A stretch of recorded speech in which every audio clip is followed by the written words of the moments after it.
Welcome to Sports Econ 101, the show where we discuss sports topics from a business perspective. I'm your host, Edward Brown, along with my co-host, Russell Jackman. At each commercial break, we're going to ask a sports trivia question. Today's trivia theme is, hello, father, hello, son. We'll see. You guys will understand a little bit more once we get into it. And today we actually have two special guests. Our first one, Bobby Evans, should be joining us probably in the next segment. I think he's on the road. Bobby was the general manager for the San Francisco Giants for many years and has those three World Series rings underneath his tutelage. And then he's invited Kemp Gouldin to discuss baseball in Egypt, of all places, which is going to be very interesting to discuss. Let's see. Well, if we have more time, we'll talk about other sports like basketball, of course, because we've got the NBA playoffs getting into the finals pretty soon. Lamar Jackson signing a huge contract. John Morant, a second gun incident, could cost him at least half a season. What's going on with that young man? Let's see here. The Warriors intend to ask Klay Thompson to take a big pay cut. This is the last year of his $189 million contract. So we'll see what some superstars are willing to do that because the money isn't the issue anymore, right? They just want to get another ring. And let's see, Russell, you have anything to add before we go to our first? No, those were all topics I was. Oh, and also, what about Dan Snyder finally selling the Commanders? The Commanders, yes, finally. So that'll be that's always a good one too. All right, this segment of Sports Econ 101 is sponsored by Pacific Private Money, providing mortgage investments currently yielding over 7%. In fact, one of the funds that I happen to, this is just a total coincidence, I happen to manage one of these funds. It pays a flat 8.5%, no lockup period. After 30 days notice, you can get your money back. It pays monthly. Best part of it is super conservative. It's probably the most conservative fund I know. But you can check them out at pacificprivatemoney.com. Stay with us. Sports Econ 101. We'll be right back. Welcome back to Sports Econ 101. I'm Edward Brown, your host, along with my co-host, Russell Jackman. Bobby is still on the road, so we're going to introduce Kemp Gouldin to discuss baseball in Egypt. So, Kemp, you got to give us a background because Bobby invited you. Give us a little background about how you know Bobby and then how you come to do baseball in Egypt. Well, thanks for having me on the show. This is really exciting. So I mean, I've known Bobby for a number of years. I was an intern with the San Francisco Giants and worked directly under Bobby when he was the director of minor league administration. And as you know, I'm sure Bobby is just an amazing man and just has been a mentor and friend since then. And so that was years ago. And then over the course of the next few years, as my career took me outside of baseball, I still maintain contact with Bobby, and that's been an incredible friendship since. Very good. Okay, so that's how your introduction to Bobby came, and then you now tell us how does baseball in Egypt put together? And I think Bobby's coming on now too. Go ahead. So after I graduated college and my career took me over to the Middle East, sort of at the crossroads of business and diplomacy. And I found myself doing business in many different spots around the Middle East. But when I was stateside, I did a lot of work with youth. I coached basketball. I spent time mentoring kids. And so I had all these different disparate experiences that were interesting, but they sort of coalesced in this idea in 2015 to bring baseball to the Middle East, beginning in Egypt. And is soccer still the major sport there? Yeah, that is. And it really, it's soccer and then everything else. I mean, yeah. Okay. And it looks like Bobby joined us. I did. What's going on, guys? Good. Hey, we did our 2-minute interlude introduction, and then just introduced Kemp, and he told us how he interned with you for a number of years and kept in contact, and then how he went to the Middle East. So obviously, baseball, Kemp, was it seems like your big love, because that's, you were working with Bobby on that. So how did you introduce baseball? I mean, obviously they knew about baseball, but Was there any interest at all? Well, it's interesting. I think the main way they knew about baseball was through movies.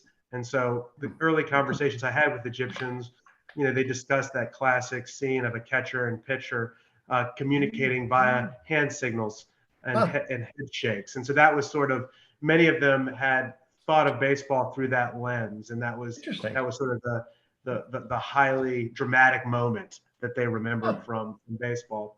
But outside of that, no, I mean, they really hadn't played. It wasn't played except for in a few sort of pockets where American expats were in Egypt. And it had never really been introduced to the population writ large. And so that's where my passion was. And because my passion is in youth sports, it was to introduce it at a grassroots level. So what about the Little League Baseball World Series? They take them from all over. I've just, never followed how, it's always been like, Taiwan, Japan, and Mexico, they get into the Dominican Republic, they get toward the finals. Egypt was fielding a Little League team, weren't they? Well, there is in Maadi, which is one of the parts sort of south of Cairo proper, where a lot of Americans live. There was a Maadi Little League. And so back in the 90s, when there was many, many more Americans than there are today, it was a robust program. But as the number of Americans has dwindled there, the number of players in that league also went down. And so there are some Americans that play there. But again, the challenge was it was never something that was shared with the Egyptians themselves. And so it was, in a lot of those teams that come from across the globe, not all of them, but especially like you look at the Saudi teams that came from the 80s and 90s, it was kids of oil executives that were playing on those teams. Yeah. So yes, there were teams from other countries, but sometimes it was just Americans. Not always. I mean, like you said, Taiwan and Japan, those kids are playing, those are kids from that place playing. So that was the vision, to bring baseball to the people of Egypt. It's interesting. It reminds me of the barnstorming days with Ruth and Gehrig, bringing it to Japan and around the world before, World War II. And it caught fire. Yeah. Well, the fascinating thing, there's a couple interesting points about that. Baseball was initially spread in Japan by teachers and missionaries in the 1800s who put bats and balls in their bags when they went over there, and that was really the legacy. It wasn't those barnstorming tours. Those are the tours that solidified that. And so likewise, sort of, I can't tell you how many bats and balls I and our volunteers have taken over in bags to Egypt in a similar way when we go teach the game.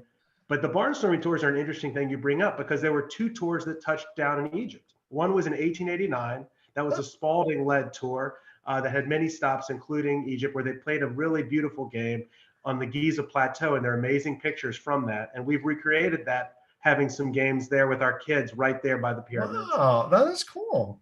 And secondarily, in 1914, there was a tour that involved the New York baseball Giants, the legacy of whom are now the San Francisco baseball Giants, and the Chicago White Sox. So, you've had this interesting history of barnstorming history in Egypt, and, Bobby going over there as a Giant was taking the next step in that history. And he went with us back in 2018 for the first time.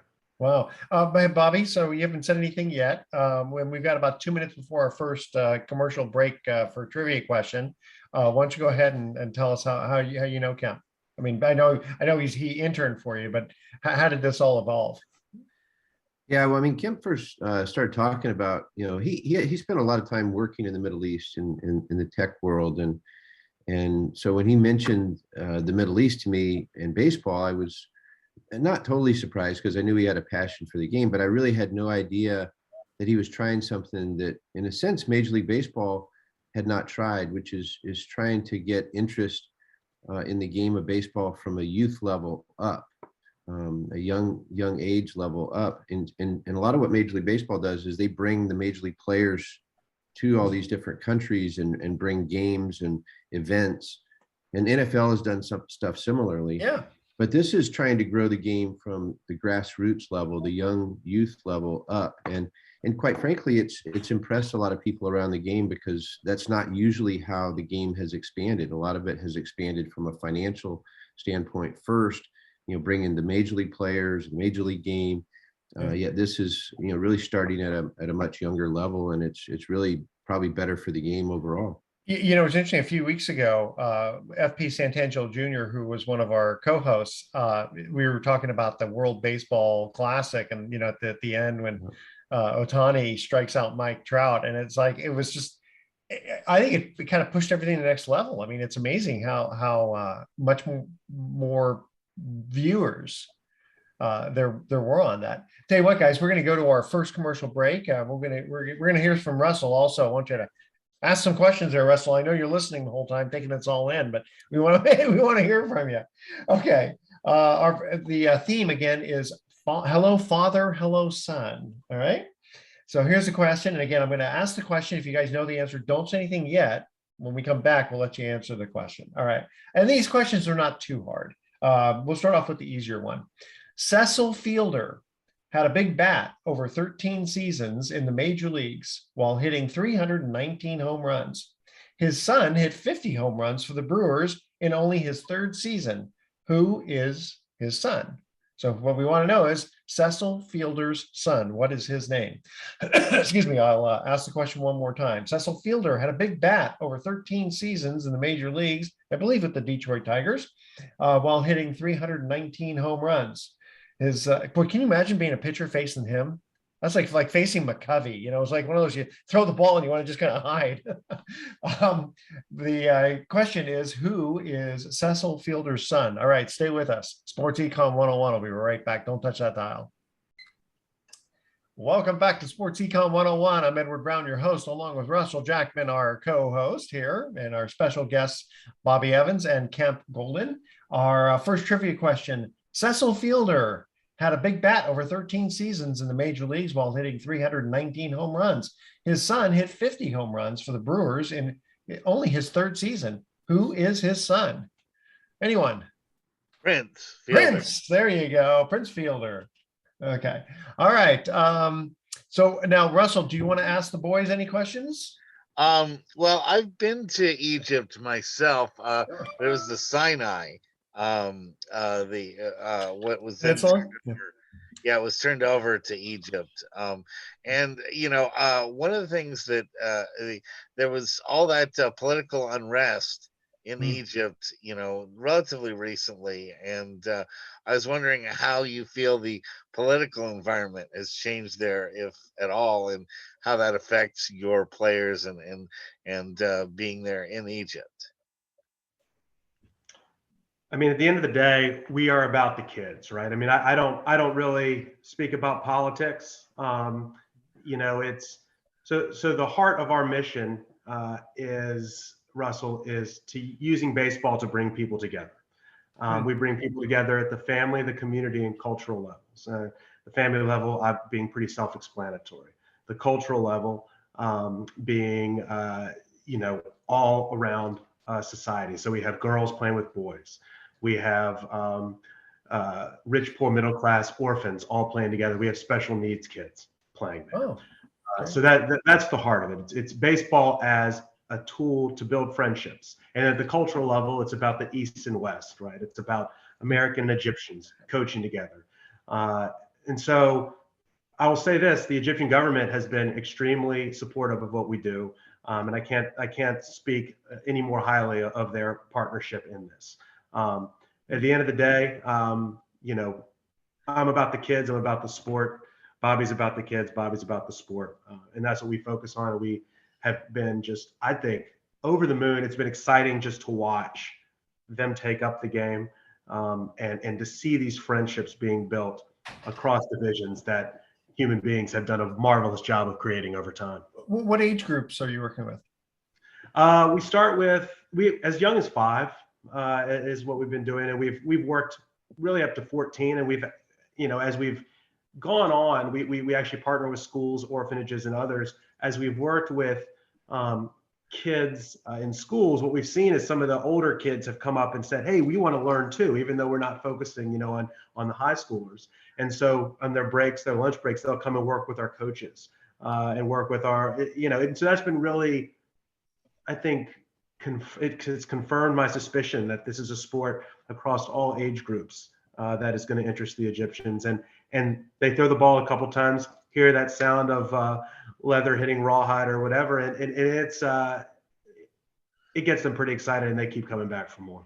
I think it's been fun too, Edward, just to see, the number of young girls that are participating too. I mean, when they're in their PE classes at school, they have the option to come over to the baseball side where we're, playing catch with the kids or working on their hitting, or they can go over to the soccer fields. And it's just amazing to see the onslaught of kids and young girls that'll come over and join us on the baseball side. And some of the boys will get a little frustrated sometimes, and they realize it's baseball is a little tougher than just kicking the ball around, and they've got to be able to be coordinated and catch it, and then they've got to have the right throw approach, and so I think it's been impressive. There's some good young athletes. I mean, when I was there with Kemp the first time, they interviewed us on the Nile FM radio station, which is the only English-speaking radio station in Egypt. And they asked us to sort of evaluate their kids in terms of their athleticism. And it's pretty impressive. I mean, I work with a lot of little leaguers over the last decade, from my son's age, my daughter's age, and now my younger son's age. And the kids are very comparable in terms of their athleticism. I mean, they pick up, having never thrown a baseball, they can pick up things pretty quickly.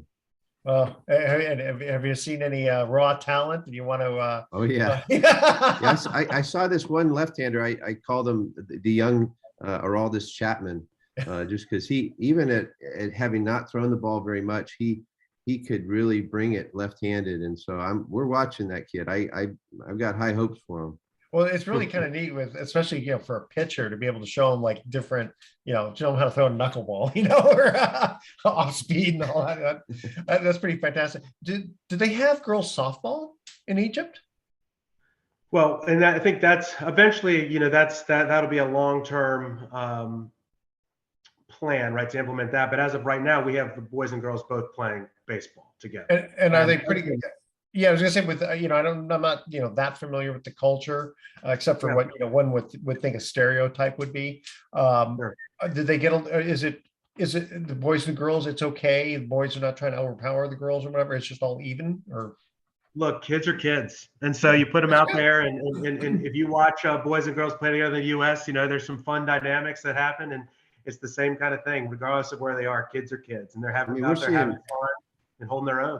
I mean, we're seeing, obviously, and here in San Francisco, I've seen at least two young ladies playing high school baseball this year. One I think at Lowell, and another one, maybe it was Mission High School, I'm not sure, but one of them was a pitcher. I mean, pretty impressive. And then my daughter, is a softball player now in high school, but she started as a little leaguer, and I think these kids will, they'll grow faster, whether they adjust to softball eventually or not. Just being able to play together, I think has been really good. Well, you guys might remember there was a 17-year-old girl who struck out Babe Ruth and Lou Gehrig many years ago. But I'm not sure what she threw, screwballs or what, or knucklers or what. But she was impressive. I mean, obviously, as the kids get older, when they're 5 years old, they're going to be probably pretty comparable. When they're 18 years old, it's going to definitely be different, but you're mostly working with the younger kids.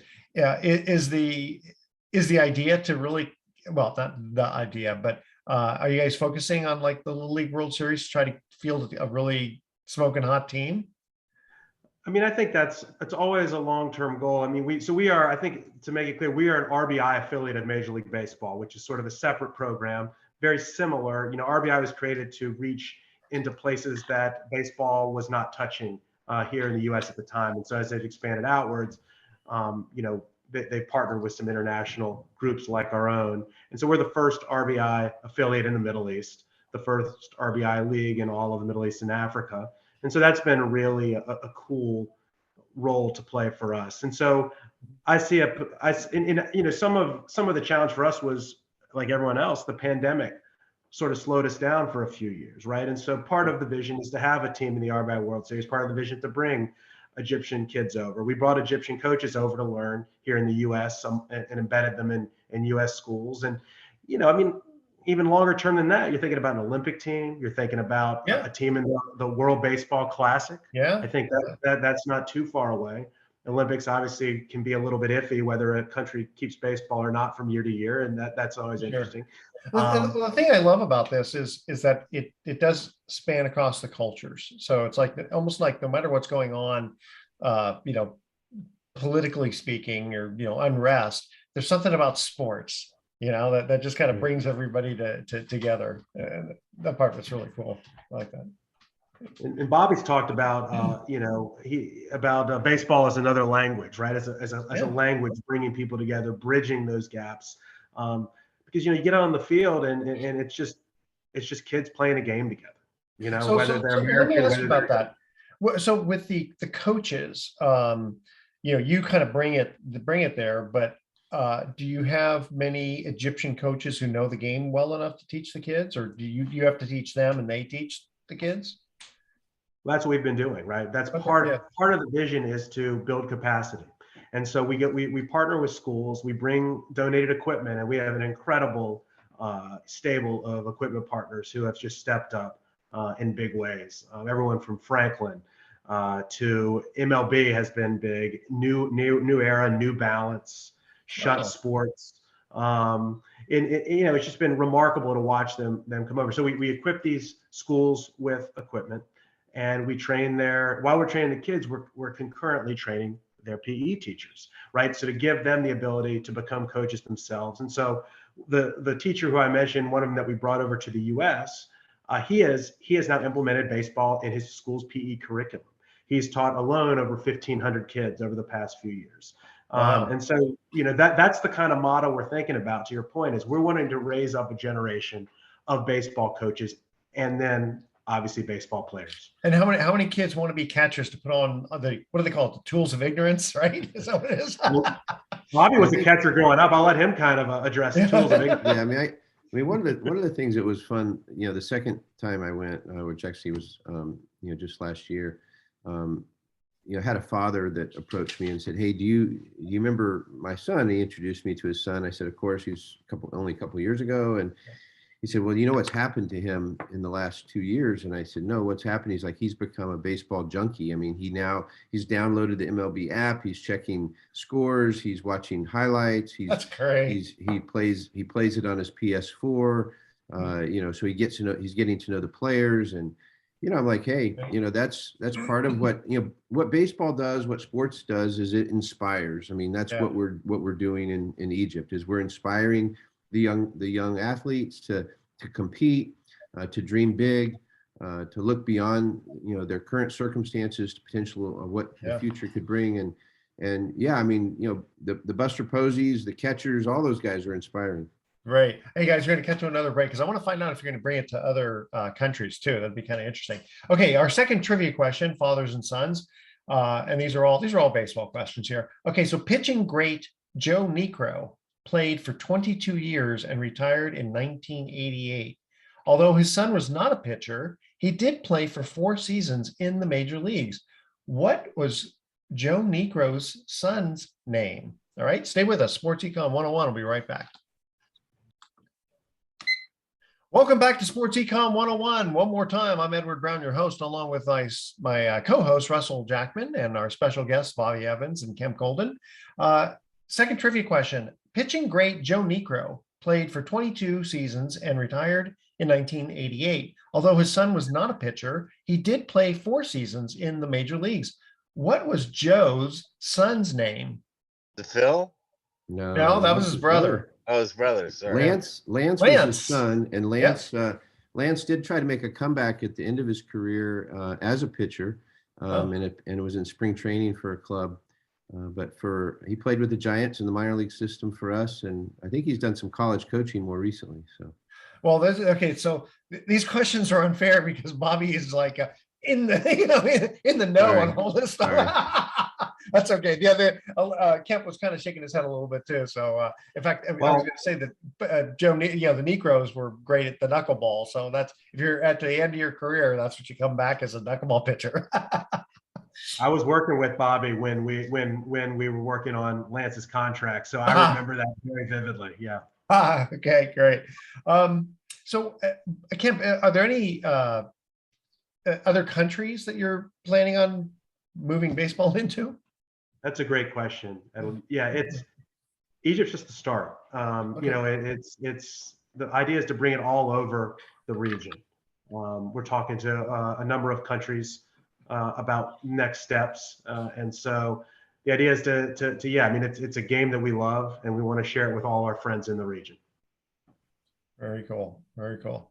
Tell you what, guys, hang out, because we want to get on to a few other sports here, and I want your guys' comments on this. So, okay, we got Ja Morant, right, playing for the Grizzlies. Now, he got suspended for, was it 8 games or something, when he had his first gun incident.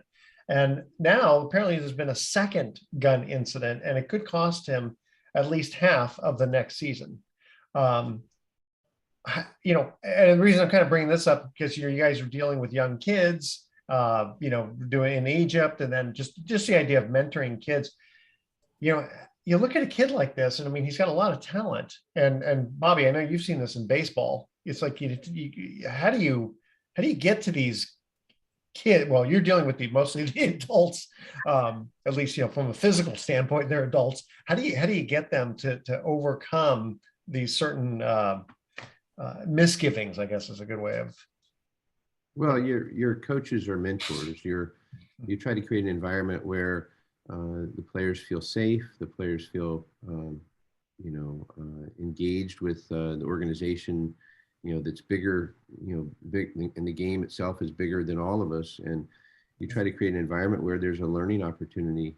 Every situation, good and bad, is a learning opportunity. And obviously there's a lot more scrutiny today on what's going on because of the social media. And so it creates another challenge. You can't do anything behind closed doors. You know, there's so much that happens that's out in the public. And, you know, I think that, you know, Major League Baseball itself does a lot to try to help educate. And I know the NBA as well. They have a rookie career development programs that try to help players prepare themselves for the spotlight and what's to come with success, and also to maintain a responsibility to their name, to the name of the team they play for, as well as the name of the league.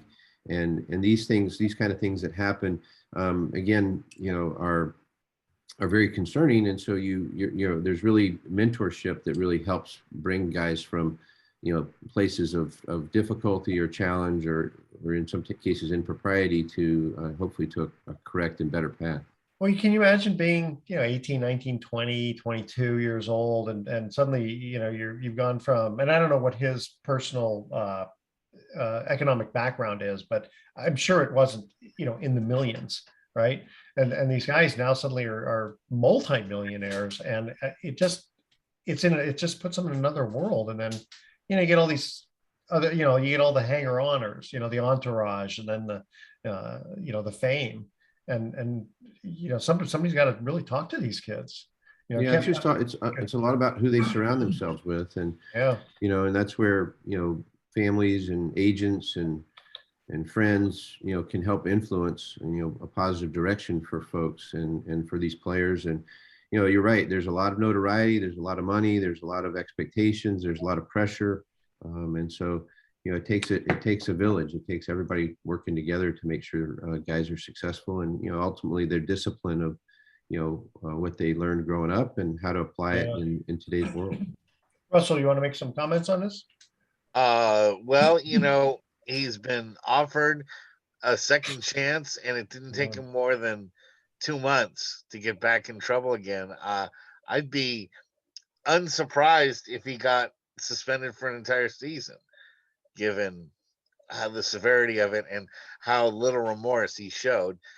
You know, he should also be stuck on in a closet with Plaxico Burress for about a week, and Plaxico could explain to him, you know, how fun it is to play with guns and shoot yourself in the leg and ruin your career because of it. I'm not a gun owner myself, and I just don't understand this fascination with guns right now. It's the source of a lot of sadness and harm in America. Sorry to bring the show down. Yeah, no, I mean, it's yeah, it wasn't as much I mean, yeah, partly it's obviously it's the gun part, but just the idea of just, making poor decisions. Or what was the one guy who was driving 156 miles an hour in some fancy car in Vegas, I think it was, and Wells for the Raiders. yes, that's right. And yeah, and didn't he kill somebody? Yeah, And yeah. so and now, I mean, it's one thing to be suspended for, a season. It's another thing to be brought up on second-degree murder charges. And, you just want to shake these people and say, you got to get your head on straight. Um, huge contract. Just want to shift the gears to football a little bit. Lamar Jackson, holy smokes. How much is he going to make this year, over these next few years? With that kind of athlete, I don't know, but I mean, I can't imagine anybody that passed on him. I mean, it's a premium athlete. I know he's got to stay healthy, but good for them. Good for him. Well, Bobby used to, when you were general manager of the Giants, you used to have to negotiate those contracts. You probably almost did you ever deal with the players without who chose to negotiate their own contract, or were you always dealing with agents?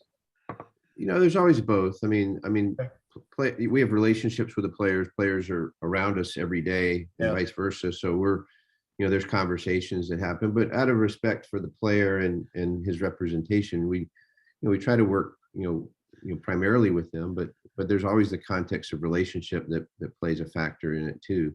And so, I think the challenge with big contracts like this is always the risk reward. I mean, everybody's subject to the risk of injury. The risks in baseball are different than the risks in the NFL. There's also risks in baseball with guaranteed contracts, where the NFL has some segment of the contract that's guaranteed and some segment of it that's not. And so, but these contracts, there's always a measure of what kind of risk are you willing to take, the age, the athlete, the performance, the history, the pre-existing injuries that may creep up on you. So they're very big. It's a very big deal. And obviously, we've dealt with a lot over the years, and it can make or break your season. They should all do what Brian Bosworth did, which was to buy a disability policy. Yeah, and a lot of them do. Smart. Yeah, a lot of them do. A lot of them, go into their last year before they enter free agency. A lot of them, buy some type of insurance to protect them in the event, that they don't, perform or have an injury or something that holds them back. So it's not uncommon. I don't know what the premiums are, but I got to figure that's got to be really expensive. Oh yeah. Yeah. Which is interesting, because I used to sell disability insurance to, mostly just, professionals, not athletes. And the interesting thing is an airline pilot, you can get him disability insurance all day long. You just can't get him life insurance, because they figure if the plane goes down, he going down with it.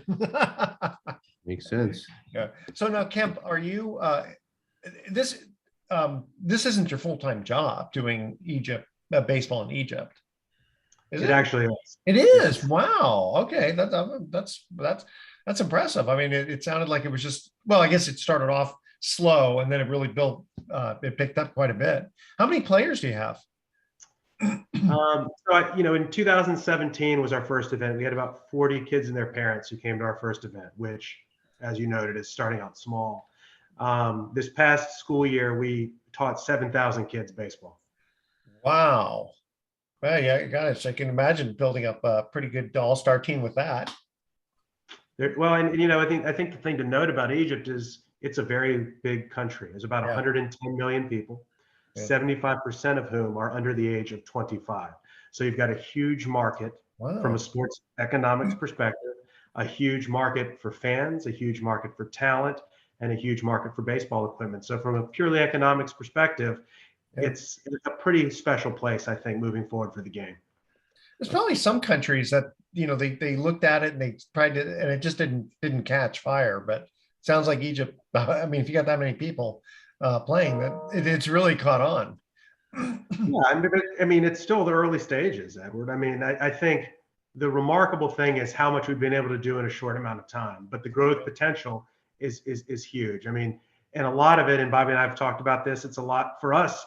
It's about raising funds. I mean, we're a nonprofit here in the United States, and we depend upon good people and goodwill to function. And we've had remarkable partners A number of MLB teams have come on board, including the Giants. Yeah. Most recently, the Athletics came on as a major supporter, which has been really fun to see the Bay Area step up. And we don't take any government money here in the U.S. And so it's all about the private sector and stepping up to bring a game we love to our friends. Does the Egyptian government help out? We do not take money from the Egyptian government. Okay, so you purposely do it. Okay, and how do people get a hold of you if they're interested in assisting your organization? It's a great question. So there are few ways that I would recommend visiting our Instagram page. It's at Because Baseball. It's just Because Baseball is the handle name. Same for Twitter. Same for Facebook. And so you can see the pictures of these kids smiling, having a beautiful time out there. See pictures of Bobby by the Sphinx and Pyramids, having a great time. See Bobby throwing with his son, Jonathan, who came with him a year ago. Got to coach alongside his dad. Bobby got to play and coach alongside Jonathan. Just beautiful, beautiful pictures and beautiful family building exercises amongst it. And then our website is www.becausebaseball.org. And so those are ways to check out what we're doing. And we'd love people to get involved from a number of ways. We have opportunities to go to Egypt to coach, like Bobby did. Oh, wow. We have opportunities to donate equipment, and we have opportunities to sponsor kids from a financial standpoint to play the game that we love here. All right. And just really quickly before we go to our last break, what do you guys do about the heat? Because it's pretty hot in Egypt. It's very pleasant during the fall and spring. Okay, there you go. That's the answer. All right. In the Okay. summer, you play after dark. All right. Here's our last trivia question. Fathers and sons. Hall of Fame Yankee great Yogi Berra had a son who played for 11 seasons, mostly with the Pirates. Who is Yogi's son? That's our trivia question. All right. Hall of Fame great Yogi Berra had a son who played for 11 seasons, mostly with the Pirates. Who is Yogi's son? Email edward@sportsecon101.com. The answer to that question. Stay with us. We'll be right back with some closing comments. Don't touch that dial. Welcome back to Sports Econ 101. Last time for today, I'm Edward Brown, your host, along with Russell Jackman, our special guests, Bobby Evans and Kemp Gouldin, talking about Egyptian baseball in Egypt. Fascinating. Okay, third trivia question. Hall of Fame great Yogi Berra had a son who played for 11 seasons, mostly with the Pirates. Who is Yogi's son? Anybody? It's an easy one. Boo boo. Yeah. Mr. Ranger. No. Dale Berra. Yeah. I was gonna say that. So he would have played probably in the 60s, maybe. No. Dale was in the early 80s. Really? I mean, I know because Yogi just died a few years ago, but he was kind of old. Well, I guess if you think about it, no, because he played in the 40s, not in the 30s. Okay, no, and the 50s. Yeah. Okay, that makes sense actually, because he would have been kind of close to my age then. Okay. All right. So, gentlemen, it was an absolute pleasure having you. And stick around. We're going to get to our thoughts for the day here. Ready? So, I used to think I was indecisive, but I'm not too sure now. And whatever you give, let me try this again. Whatever you do, give 100%, unless you're donating blood. Then that's a mistake. All right. I was going to tell you guys to get far away. You were saying stay tuned for the thoughts of the day, and I was going to warn you guys. Far away. We come up with the best dad jokes here, the best puns. Best in quotes. Yeah, when Vern was one of our co-hosts, always the idea was if I could make him smile, then that was perfect. I mean, he smiles all the time, but if I can get him to laugh and say that was a good one, I tell you, FP was the hard one to crack. Russell, he always goes. I know about a 30 of your punchlines. Yeah, that's right. Well, you're always on with us, only by phone, not by video, so I can't see your expressions. Yeah. Anyway, Kemp Gouldin and Bobby Evans, thanks again for joining us. Tune in next week to Sports Econ 101. We're going to be discussing sports topics from a business perspective and asking more sports trivia questions. Thanks for listening. On behalf of our team, I'm your host, Edward Brown. We'll see you next week. Adios. So long. Thanks, Russell. Okay.